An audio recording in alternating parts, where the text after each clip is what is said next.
Welcome to the Explainer. Things are moving fast in the conflict between Russia and Ukraine, and the U.S. has just made a major move. We're talking a one-two punch of new economic sanctions and a canceled presidential summit. So today, we're going to break down what this all means. So here's the bottom line. The United States has decided to tighten the economic screws on Russia, and at the very same time, they've hit the pause button on top-level diplomatic talks. It's a really clear, double-barreled message being sent on the world stage. Okay, so let's get into the specifics. What did the U.S. government actually do? Let's take a closer look at these new measures aimed at Moscow. The American response really hit Russia on two different fronts. One, its economy, and two, that direct line of communication to the White House. And this dual approach is really the key thing to understand. On one hand, you have the sanctions targeting Russia's two biggest oil companies. That's a direct hit to the heart of their economy. But then on the other hand, they called off the big meeting between the two presidents. That's a huge diplomatic statement. It's a classic move. You hit him in the wallet and you shut the door on high-level talks. So what was the official reason for pulling the plug on that dialogue? Well, President Trump was pretty direct. He said he canceled the summit with Vladimir Putin because, and I'm quoting here, he didn't feel like we were going to get to the place we have to get. That tells you everything, right? It signals a huge gap in what each side was expecting and a belief that for now, talking just wouldn't work. As you can probably guess, this news landed very differently depending on where you were standing.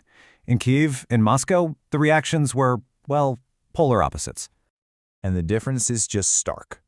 In Ukraine, President Volodymyr Zelensky welcomed the sanctions, seeing them as a sign of real, tangible support.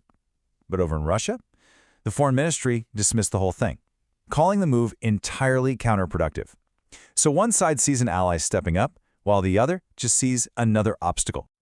Officially, Russia is putting on a brave face, really trying to project an image of strength. The foreign ministry publicly claimed that these new sanctions wouldn't pose any particular problems for their economy. Basically, they're trying to downplay the impact and tell the world they're not worried. But here's a crucial point. Just because that direct U.S.-Russia channel went cold, it doesn't mean diplomacy just stopped. Not at all. The spotlight simply shifted to another key European city. This is where the next part of the story really gets going. And where did it shift to? Brussels. Because at this exact same time, Ukrainian President Zelensky was there, on the ground, meeting with EU leaders. He wasn't just sitting back and waiting. He was actively making his case and trying to rally more support. And the conversations in Brussels were about the big picture. Of course, they were talking about the ongoing war, but they were also looking ahead, discussing the much broader issue of Europe's entire defense strategy and what security on the continent looks like going forward. So that's where we stand. The U.S. is applying serious economic pressure. Europe is in a flurry of high-stakes meetings, and Russia is projecting total defiance. It all leaves us with one massive lingering question. On this global chessboard, with so much uncertainty, what is the next move?